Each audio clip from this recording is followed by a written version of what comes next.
Assalamu alaikum ji. Bismillahirrahmanirrahim. My name is Mohammed Salman Bhatt, Associate Member of Institute of Chartered Accountants of Pakistan. अच्छा जी, मैं तकरीबन business law को पिछले 4 साल से डील कर रहा हूँ। इसके अलावा CFAP पढ़ा रहा हूँ तकरीबन पिछले 2 साल से।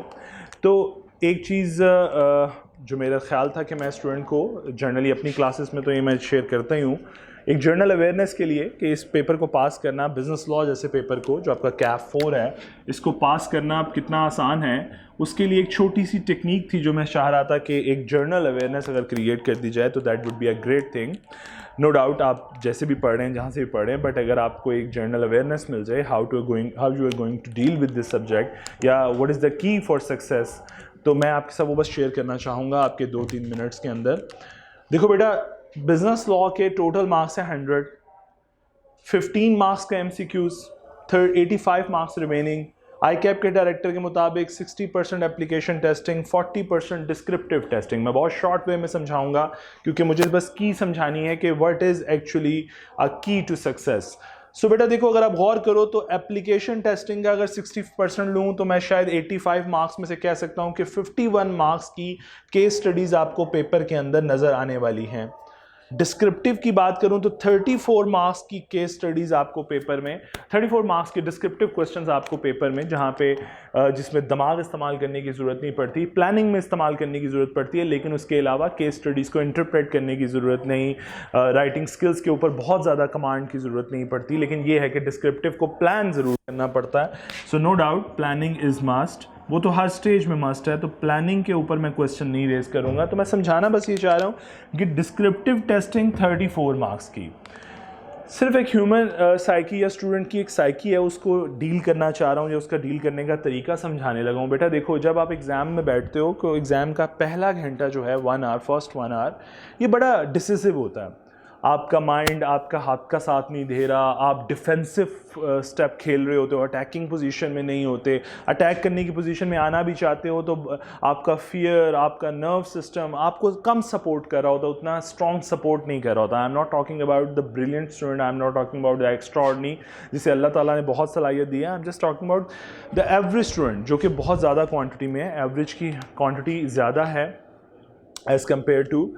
सो what you are going to do is कि आपके पास पासिंग की क्या है, फिर उस घंटे को कैसे यूटिलाइज करें। तो बेटा देखो, आपके पास ये 4 चैप्टर्स हैं, चैप्टर 1, चैप्टर 16, 17, 18, जो कि डिस्क्रिप्टिव चैप्टर्स हैं, जिनमें से क्वेश्चन अगर आप सारे पास पेपर भी निकाल के देखो तो यू विल रियलाइज कि इसमें से पेपर जो आ रहा है वो सिर्फ और सिर्फ डिस्क्रिप्टिव पेपर है। स्ट्रेट फॉरवर्ड क्वेश्चन पूछे जाते हैं और टोटल मार्क्स हैं, अगर चैप्टर 1 की कैटेगरी देखूं तो 5 to 7 मार्क्स, और लास्ट 3 चैप्टर्स देखें तो मार्क्स 15 टेस्ट होते हैं, यानी टोटल टेस्टिंग 22 मार्क्स की प्लस 15 के MCQs शामिल कर लो तो टोटल 37 मार्क्स हैं। और उस 37 मार्क्स को अगर आप मिनट्स में कन्वर्ट करो, जो आपका स्टैंडर्ड रूल है 1.8 मिनट फॉर 1 मार्क, तो टोटल बनते हैं 67 मिनट, यानी 1 आवर प्लस।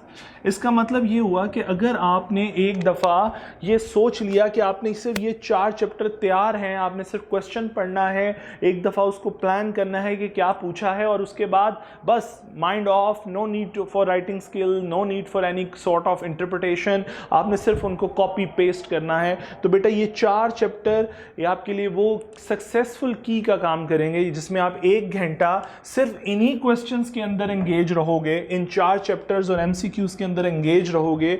और जब आप ये करके फ्री होगे तो आपको पता लगेगा 1 आवर गुजर चुका है, आपका जो फियर था आप उसके ऊपर डोमिनेट कर चुके हो, आपका नर्व सिस्टम आपके साथ चल पड़ा है, आपका माइंड, आपके हाथ सब अलाइन हो चुके हैं। सो इसका फ़ायदा ये होगा कि वो 1 घंटा जिसमें स्टूडेंट या मैं यूँ समझता हूँ स्टूडेंट या तो उसमें तर जाता है या मर जाता है, ये वर्ड अगर मैं इस तरह कहूँ, यानी या तो वो डिफीट एक्सेप्ट कर लेता है या वो जीत चुका होता है।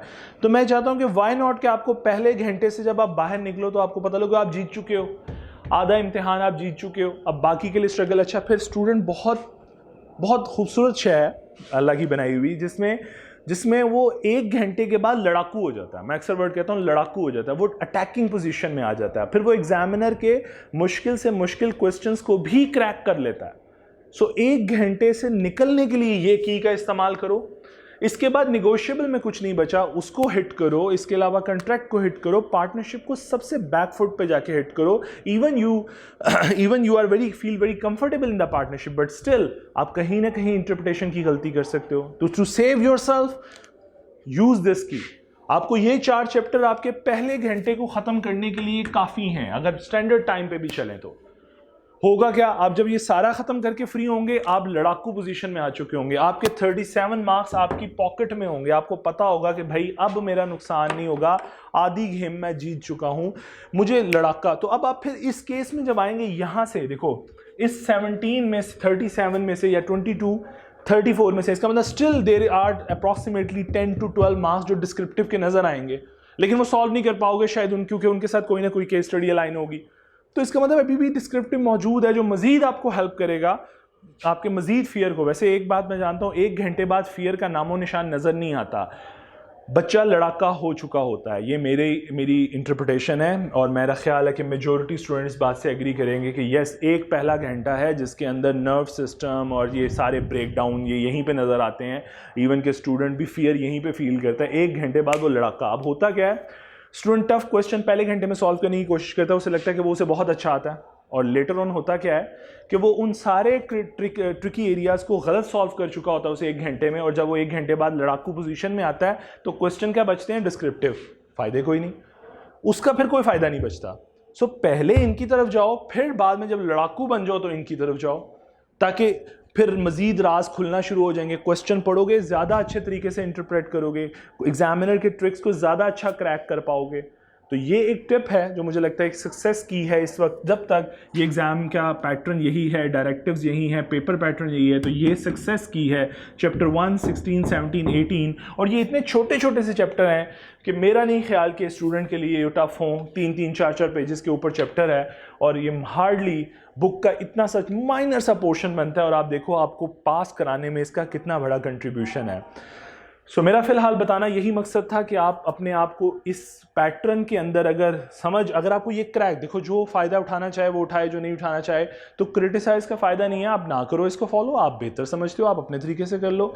मैं एक जर्नल परसेप्शन शेयर कर रहा हूँ जिससे मेजॉरिटी स्टूडेंट को फ़ायदा हो सकता है। I am not sharing with दो स्टूडेंट जिनको लगता है कि अल्लाह ताला ने उन्हें बहुत सलाहियत दी है और वो मुश्किल क्वेश्चन भी करके उस फियर में 1 घंटे में बाहर निकल जाते हैं। I am not dealing with that students, I am dealing with those जिनको लगता है कि इस पेपर की ऐसी की पता होनी चाहिए जिससे हम इस पेपर को स्मार्टली पास कर लें। तो की ये है, फॉलो कर लो तो भला, ना करो तो भला, कोई मसले वाली बात नहीं है, ठीक है। अल्लाह ताला आप सबको आसानी अता फरमाए और आसानी बांटने की तौफीक अता फरमाए। Thank you.